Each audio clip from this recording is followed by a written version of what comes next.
Hello friends, welcome back to my YouTube channel talking sense speak easy English. Friends, आज हमारा topic है adverbs of manner.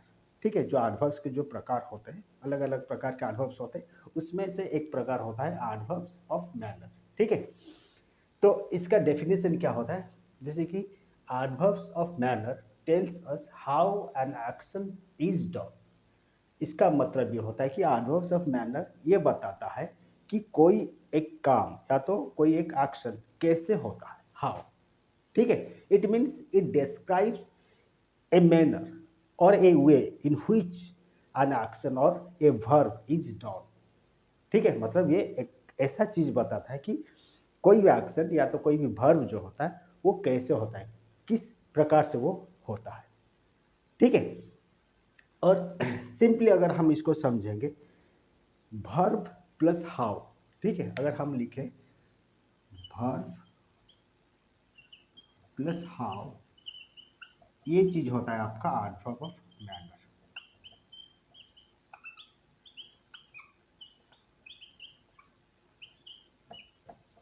ठीक है, verb plus how, अगर how हम पूछेंगे उसका आंसर आता है तो वही चीज हो जाएगा आपका एडवर्ब ऑफ मैनर, है ना। अच्छा, अभी हम कुछ एग्जाम्पल्स जैसे लिखें कि सी स्पीक्स पोलाइटली। ये जो है पोलाइटली, ये आपका एडवर्ब ऑफ मैनर है। ठीक है, समझेंगे इसको और भी अच्छे से। He completed the work carefully. ठीक है, they silently left the room, they work hard. ये जो वर्ड्स होते हैं, ये सब वर्ड क्या करते हैं ना, ये जो वर्ब्स है जैसे स्पीक्स, कंप्लीटेड, लेफ्ट, वर्क, ये सबको जस्टिफाई करते हैं, है ना, ये सब वर्ड। तो जो वर्ब को जो मॉडिफाई करता है वही वर्ड होता है, वर्ड वर्ब, है ना।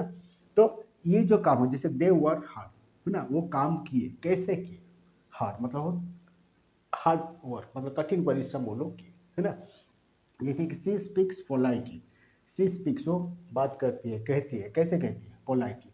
तो उसका जो मैनर है वो पोलाइट है ना। तो ये सब चीज हो गया आपका एडवर्ब्स, एडवर्ब्स ऑफ मैनर, है ना। तो अभी हम समझेंगे ये सब का जो पोजीशन, कहाँ हम ये सब को यूज करते हैं, है ना। एक सेंटेंस में हम एडवर्ब ऑफ मैनर को कहाँ लिखेंगे, है ना। तो पोजीशन हम देखेंगे, हमेशा मोस्ट कॉमनली आपका एडवर्ब ऑफ मैनर लास्ट ब एंड ऑफ द सेंटेंस हम यूज करते हैं। ठीक है, एंड ऑफ द सेंटेंस। ठीक है, एंड ऑफ द सेंटेंस ये ज्यादातर यूज होता है। जैसे कि हम लिखे, देखो सी स्पीक्स पोलाइटली, है ना, लास्ट में। अगर वर्ब है, वर्ब के बाद, मतलब आफ्टर द वर्ब हम ये कह सकते हैं। ठीक है, और ही कंप्लीटेड द वर्क केयरफुली। देखो, अगर वर्ब है, वर्ब के बाद अगर कोई ऑब्जेक्ट है ना, तो लास्ट में, अगर इसीलिए हम कह दिए end of the sentence, last में अगर हम यूज कर दिए तो सही है, कोई गलत नहीं होगा, है ना। तो ही कंप्लीटेड द वर्क केयरफुली, ये भी लास्ट में यूज हो। और एक चीज होता है बिफोर द वर्ब,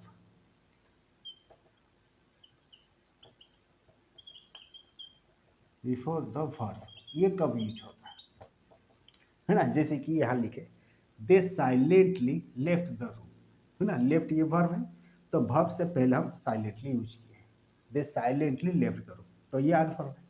तो हम क्यों इसको यूज किए? जब हम वर्ब को ज्यादा एम्फासिस देना चाहते हैं, है ना, वर्ब को ज्यादा और भी ज्यादा जस्टिफाई करना चाहते हैं, तो हम उससे पहले एडवर्ब को यूज कर देते हैं। ठीक है, तो दे साइलेंटली लेफ्ट द रूम, मतलब वो लोग गए, लेकिन कैसे गए? पूरा साइलेंट, है ना। तो जाने का जो तरीका था, घर रूम छोड़ने का जो तरीका था, बहुत साइलेंट था। तो वही तरीका जो होता है, वही जो प्रोसेस जो था, वो लोग जाने का जो प्रोसेस हो, उसको हम और भी ज्यादा एम्फासिस देने के लिए हम एडवर्ब को पहले ही लिख दिए, दे साइलेंटली लेफ्ट द रूम। ठीक है, तो इसलिए हम लिखे यहाँ बिफोर द वर्ब। ठीक है, अच्छा, तो ये हो गया, हम जान लिए उसका डेफिनेशन देखे, एग्जाम्पल्स भी देखे और पोजीशन भी देखे। उसके बाद जो एडवर्ब्स जो होता है, एडवर्ब ऑफ मैनर जो होता है, उसका जो बनावट जो होता है, कैसे बनता है, फॉर्मेशन कैसे होता है। पहले हम लिखे जैसे एडजेक्टिव प्लस एल वाई।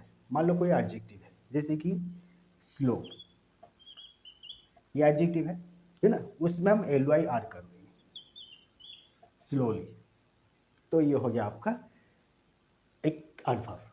ठीक है, second, adjectives ending in Y. अगर मान लो कोई एडजेक्टिव है, उसका लास्ट लेटर वाई है, फॉर एग्जाम्पल हम यहाँ लिखेंगे हैप्पी। ठीक है, लास्ट लेटर वाई है, तो हम क्या करेंगे, वाई को हटा के ILY लिखेंगे। ठीक है, HAPPILY, मतलब अगर वाई है लास्ट में तो वाई के जगह वाई को हम काट देंगे और वहाँ ILY लगा देंगे, तो वो हो जाएगा एडवर्ब। ठीक है, उसके बाद एडजेक्टिव्स एंडिंग इन LE, है ना, अगर कोई एडजेक्टिव है उसका लास्ट लेटर LE है, फॉर एग्जाम्पल सिंपल, है ना, सिंपल LE है, तो उसमें LE की जगह हम LY लिखेंगे। ठीक है, सिंपल सिंपली। फिर और कुछ जैसे लिखे इरेगुलर फॉर्म्स, जैसे कि हम कहते हैं जैसे गुड, गुड का हम गुडली ऐसे नहीं कहेंगे, गुड का हम कहेंगे वेल। ठीक है, और कुछ होता है मतलब एडजेक्टिव जो रहता है वो सेम फॉर्म हो जाता है, जैसे कि हार्ड, हार्ड का हार्ड ही होगा, है ना, ये इरेगुलर फॉर्म्स होते हैं, तो इसमें ये जो रूल्स होते हैं ये लागू नहीं होता है। ठीक है, तो ये इस ढंग से हम एडजेक्टिव्स को फॉर्मेशन कर सकते हैं, और उसका पोजीशन भी हम समझ गए कि कहाँ यूज करना है, और उसके साथ उसको हम डिफाइन कर ले कि एडजेक्टिव सॉरी एडवर्ब एक्चुअली होता क्या है ना। तो ये था पूरा सिंपल चीज एडवर्ब्स ऑफ मैनर का। तो नेक्स्ट टाइम आएंगे ऐसे और एक क्लास के साथ, तब तक के लिए थैंक यू, बाय बाय।